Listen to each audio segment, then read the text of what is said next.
Na lição número 1, nós vimos aí, entendendo a carta de João o apóstolo. Então foram 3 anos de ininterrupta convivência e aprendizagem ministerial com o mestre. João passou aí mais de 3 anos aprendendo diretamente com Jesus, era o discípulo mais chegado a Jesus, teve mais revelações, coisas que os outros não tiveram. E ele então escreveu dessa intimidade, escreveu para que nós pudéssemos também ter mais intimidade com o Senhor, aprendermos mais sobre isso. Na primeira parte, fala de entendendo essa carta de João, né? João escreve então para combater os falsos ensinos. Alguns estavam dizendo que Jesus ele não era Deus, era apenas um homem. Outros diziam que Jesus não veio como homem. Outros diziam que Jesus veio como homem, mas não morreu na cruz.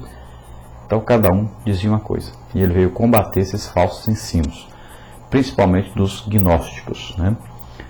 Depois, conhecendo o autor da carta, nós vimos aí que João, um autor com características singular, um homem diferente dos outros homens, a partir do momento que teve um encontro com Jesus, passou a ser um homem cheio de amor, de misericórdia, né?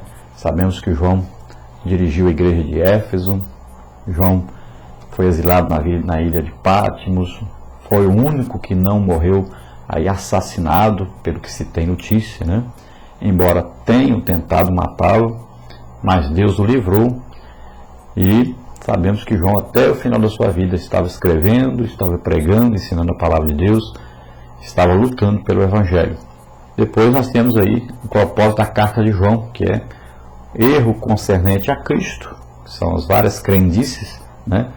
Uns dizendo que Cristo não era Deus, outros dizendo que era Deus, mas não morreu na cruz, outros dizendo que morreu, mas não ressuscitou, outros diziam que ele veio no corpo humano, outros diziam que não veio no corpo humano, que aquele corpo não era humano, né? Então cada um dizendo a coisa. Então fala também sobre o auto-engano moral das pessoas, que alguns diziam que eram cristãos e podiam conviver com o pecado, viver no pecado, não tinha problema nenhum, e outros dizendo que não podiam de jeito nenhum conviver com o pecado.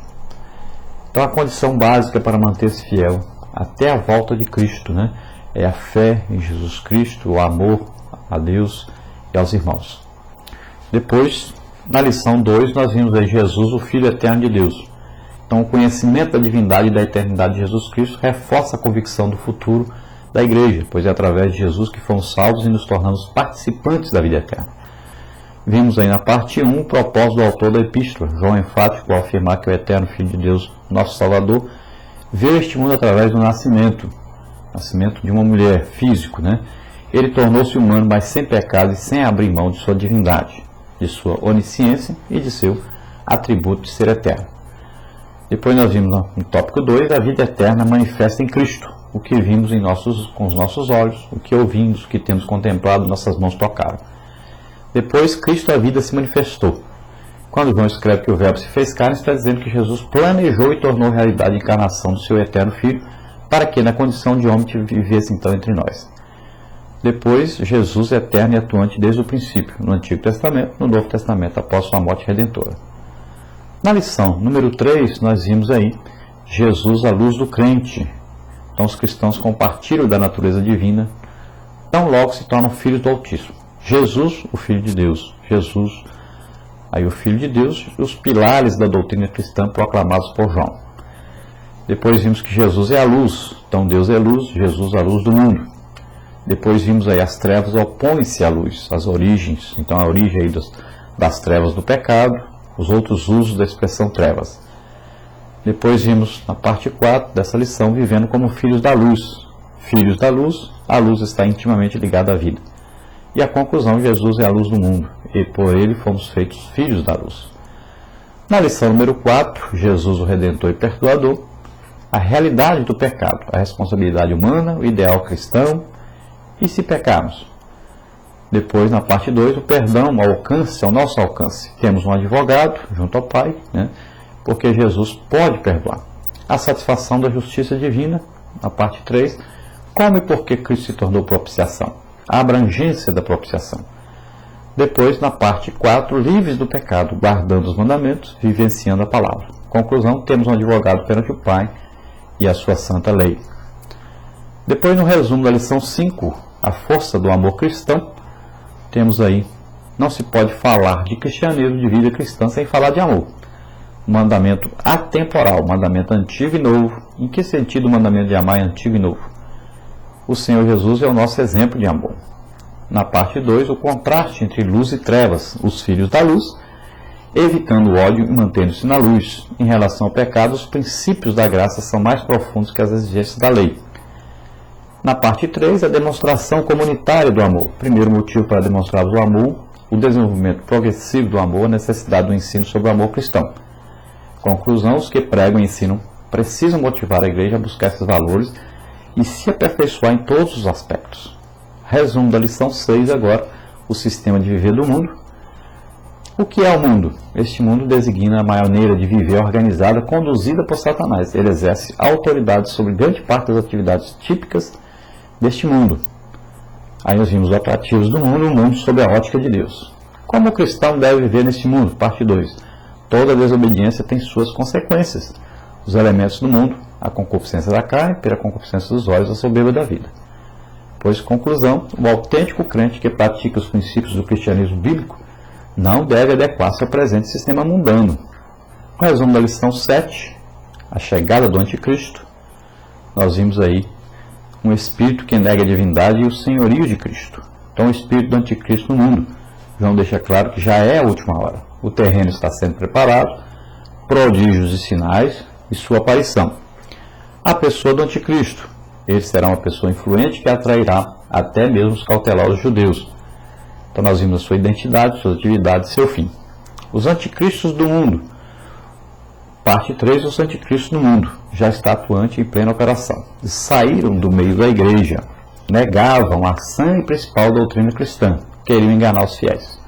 Conclusão, qualidade de um verdadeiro mestre ou pregador são seus frutos e obras. Na lição número 8, a nossa eterna salvação.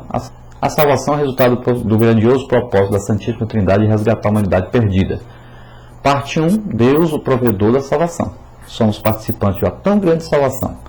A salvação na eternidade passada, a salvação hoje. Parte 2, Jesus, o autor da salvação. Cristo resgatou-nos das garras do diabo, pagando um alto preço por nossa redenção. Resgatados da prisão do pecado, o Espírito Santo é o mantenedor da salvação. Conclusão, o homem deve aceitar sem restrições o amor de Deus e o sacrifício vicário de Cristo. Na lição número 9, nós tivemos aí o crente e as suas bênçãos da salvação.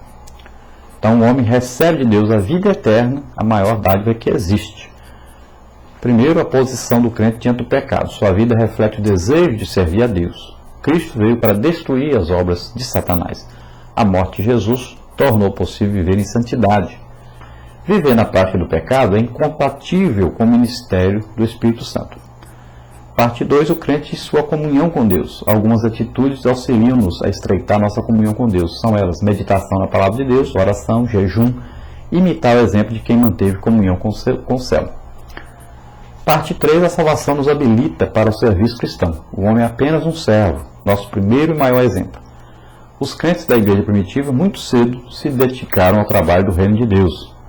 Conclusão, Deus, por sua graça, o fará alcançar essas bênçãos. E neste ato, o precioso nome de Jesus é glorificado. Na lição número 10, nós tivemos aí os falsos profetas. Sempre houve no meio do povo de Deus impostores que falavam falsamente em nome do Senhor. Primeiro, profeta, aquele que é chamado por Deus para transmitir a mensagem divina ao povo. 2, profecia, primeiramente declarativa e depois preditiva. Aspectos da atividade profética, a profecia como o dom ministerial em o Novo Testamento, o dom de profecia, a natureza da profecia. Na parte 2, a falsa profecia, o propósito divino da profecia é consolar, exortar e edificar. Então, julgando as profecias pela palavra, julgando o falso profeta pelos frutos. Depois nós vimos os ensinos falsos. Deus fala não o que gostamos de ouvir, mas o que precisamos ouvir. A busca do ser humano pela prosperidade, o menosprezo da glória de Cristo. Devemos buscar com zelo os dons espirituais, a nossa conclusão. No resumo da lição número 11, o amor a Deus e ao próximo. Então, será que amo de fato a Deus e ao próximo? Como tenho demonstrado esse amor? O amor divino. Deus é amor, a manifestação do amor de Deus.